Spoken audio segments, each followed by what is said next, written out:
काय कधी तुम्ही अस्सल गावरान पद्धतीची काळ्या मसाल्यातील वांग्याची भाजी खाल्ली? तर चला मग आज आपण एकदम झणझणीत अशी काळ्या मसाल्यात तयार होणारी वांग्याची भाजी कशी बनवायची याची रेसिपी पाहू. नमस्कार, तुमच्या आमच्या फ्लेवर स्टुडिओ यूट्यूब चॅनलमध्ये मी तुम्हा सर्वांचे स्वागत करते. काळ्या मसाल्यातील वांग्याची भाजी बनवण्यासाठी सर्वप्रथम आपण मसाला बनवून घेऊ. मसाला बनवण्यासाठी येथे मी 2 मीडियम साईजच्या कांद्यांची साल काढून घेतली आहे. आता आपण हे कांदे गॅसवर भाजण्यासाठी ठेवून घेऊ. आता आपण या कांद्यांना दोन्ही बाजूने छान असे खरपूस होईपर्यंत भाजून घेणार आहोत. आपल्या कांद्यांना एका बाजूने छान असा खरपूस रंग आला आहे. आता आपण अशाच प्रकारे दुसऱ्या बाजूने सुद्धा कांदे भाजून घेऊ. आपले कांदे छान असे भाजले गेल्यानंतर आता आपण बाकीचा मसाला बनवून घेऊ. त्यासाठी इथे मी फ्राय पॅनमध्ये 1 टेबलस्पून तेल गरम होण्यासाठी ठेवले होते. तेल छान प्रकारे गरम झाल्यानंतर त्या तेलामध्ये आपण 7 ते 8 कढीपत्त्याची पाने, 1 छोटी वाटी खोबऱ्याचे काप, 10 ते 12 लसूण पाकळ्या, अर्धा इंच आल्याचे तुकडे टाकून घेऊ. आता आपण ही सर्व चांगल्या प्रकारे मिक्स करून घेऊ व खोबऱ्याला छान असा खरपूस रंग येईपर्यंत भाजून घेऊ. 2 ते 3 मिनिटांनंतर तुम्ही पाहू शकतात आता आपले खोबरे छान असे भाजले गेले आहेत. आता आपण हा सर्व मसाला थंड करून मिक्सरच्या भांड्यामध्ये टाकून घेऊ. फ्राय पॅनमध्ये भाजून घेतलेला मसाला मिक्सरच्या भांड्यामध्ये टाकून झाल्यानंतर आता आपण त्याच मिक्सरच्या भांड्यामध्ये भाजून घेतलेला कांदा टाकून घेऊ व कोथिंबीर टाकून घेऊ. आता आपण हे सर्व मिक्सरमध्ये एकदम बारीक असे दळून घेणार आहोत. दळताना पाण्याचा वापर करायचा नाही. गरज वाटली तर एकदम थोड्याशा पाण्याचा वापर केला तरी चालेल. मसाला बनवून झाल्यानंतर आता आपण वांग्याची भाजी बनवण्यासाठी इथे मी 10 मीडियम साईजचे वांगे घेतले आहेत. आता आपण वांगे कट करण्याच्या आधी इथे मी एका बाउलमध्ये 1 ग्लास पाणी टाकून घेतले आहे. आता आपण या पाण्यामध्ये मीठ टाकून घेऊ. अशा प्रकारे मिठाच्या पाण्यामध्ये वांगी टाकल्यामुळे तुमची वांगी काळी पडत नाही. आता आपण वांगी कट करण्यासाठी घेऊ. वांगी कट करताना आपण सर्वप्रथम वांग्याचे देठ कट करून घेणार आहोत व ज्याप्रमाणे आपण मसाला वांगीसाठी वांगी कट करतो त्याचप्रमाणे आता आपण वांगी कट करून घेऊ व कट करून घेतलेली वांगी आपण मिठाच्या पाण्यामध्ये ठेवून घेऊ. आता अशाच प्रकारे आपण संपूर्ण वांग्यांना कट करून घेणार आहोत.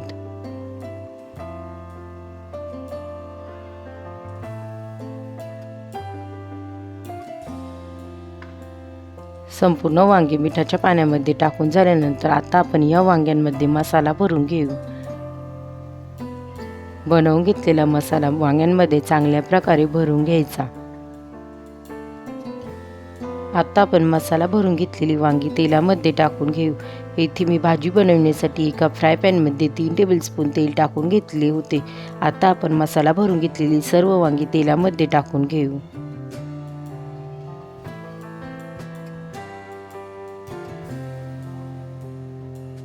सर्व वांगी तेलामध्ये टाकून झाल्यानंतर आता आपण हे सर्व एकदा चांगल्या प्रकारे मिक्स करून घेऊ. हे सर्व चांगल्या प्रकारे मिक्स करून झाल्यानंतर आता आपण या वांग्यांवर झाकण ठेवू 5 मिनिटं ही वांगी छान असे वाफवून घेऊ. आता आपण मसाला भरून काही मसाला उरला आहे त्याचा वापर आपण भाजीमध्ये करणार आहोत. 5 मिनिटांनंतर आता आपण या कढईवरचे झाकण काढून घेणार आहोत. तुम्ही पाहू शकतात आता आपल्या वांग्यांना छान असा लालसर रंग आला आहे. आता आपण या वांग्यांमध्ये उरलेला सर्व मसाला टाकून घेणार आहोत. सर्व मसाला पॅनमध्ये टाकून झाल्यानंतर आता आपण हे सर्व चांगल्या प्रकारे मिक्स करून घेऊ. हे सर्व चांगल्या प्रकारे मिक्स करून झाल्यानंतर आता आपण पुन्हा एकदा या पॅनवर झाकण ठेवून 5 मिनिटांसाठी हा मसाला वांग्यांसोबत चांगल्या प्रकारे तळून घेऊ. 5 मिनिटांनंतर आता आपण पॅनवरचे झाकण काढून घेऊ.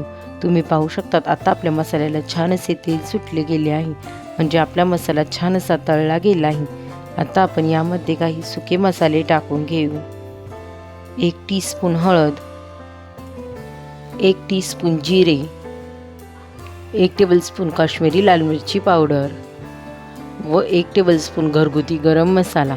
तुमच्याकडे जो कोणता साठवणीचा मसाला असेल त्याचा तुम्ही वापर करू शकता किंवा तुम्ही त्याऐवजी एव्हरेस्ट मटन मसाल्याचा सुद्धा वापर करू शकतात. आता आपण यामध्ये चवीपुरते मीठ टाकून घेऊ व हे सर्व चांगल्या प्रकारे मिक्स करून घेऊ. तुम्हा सर्वांना जर माझ्या रेसिपी आवडत असतील तर रेसिपींना लाईक करा आणि शेअर करा व अशाच नवनवीन रेसिपींसाठी आपल्या फ्लेवर स्टुडिओ यूट्यूब चॅनलला सबस्क्राईब करा.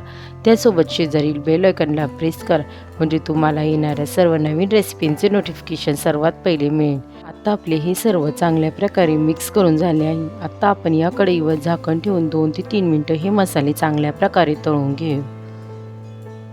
2 ते 3 मिनिटांनंतर आता आपण पॅनवरचे झाकण काढून घेऊ. तुम्ही पाहू शकतात आता आपल्या मसाल्यांना छान असे तेल सुटले गेले आहे, म्हणजे आपले मसाले चांगल्या प्रकारे तळले गेले आहेत. आता आपण हे एकदा चांगल्या प्रकारे मिक्स करून घेऊ. हे सर्व एकदा चांगल्या प्रकारे मिक्स करून झाल्यानंतर आता आपण यामध्ये 2 ग्लास गरम पाणी टाकून घेणार आहोत. पाण्याचे प्रमाण तुम्ही तुमच्या आवडीनुसार कमी जास्त सुद्धा करू शकतात. पाणी टाकून झाल्यानंतर आता आपण हे सर्व चांगल्या प्रकारे मिक्स करून घेऊ. याआधीसुद्धा मी वांग्यांच्या वेगवेगळ्या प्रकारच्या रेसिपी तुमच्यासोबत शेअर केल्या आहेत. त्यांची लिंक मी डिस्क्रिप्शन बॉक्समध्ये दिली आहे, तुम्ही जाऊन चेक करू शकता. हे सर्व चांगल्या प्रकारे मिक्स करून झाल्यानंतर आता आपण या कढईवर झाकण ठेवून 5 ते 6 मिनिटांसाठी हे वांगी चांगल्या प्रकारे शिजवून घेऊ. 5 मिनिटांनंतर आता आपण कढईवरचे झाकण काढून घेऊ व हे सर्व एकदा चांगल्या प्रकारे मिक्स करून घेऊ. आता आपले हे सर्व चांगल्या प्रकारे मिक्स करून झाले आहे. आता आपण आपली वांगी चांगल्या प्रकारे शिजली आहे का एकदा चेक करून घेऊ. आता आपले सर्व वांगे चांगल्या प्रकारे शिजले गेले आहेत. आता आपण या भाजीमध्ये बारीक चिरून घेतलेली कोथिंबीर टाकून घेऊ व हे सर्व चांगल्या प्रकारे मिक्स करून घेऊ. आता आपली गरमागरम अशी काळ्या मसाल्याच्या वाटणातील तयार केलेली अस्सल गावरान पद्धतीची भाजी बनवून तयार आहे. पाहता क्षणी कोणाला सुद्धा खावीशी वाटणारी भाजी तुम्हाला कशी वाटली मला कमेंट करून नक्की सांगा. रेसिपी आवडली असेल तर रेसिपीला लाईक करा, शेअर करा व चॅनलला सबस्क्राईब करा. पुन्हा भेटूया आपण अशाच एका नवीन रेसिपीसोबत. तोपर्यंत सर्वांनी काळजी घ्या. बाय.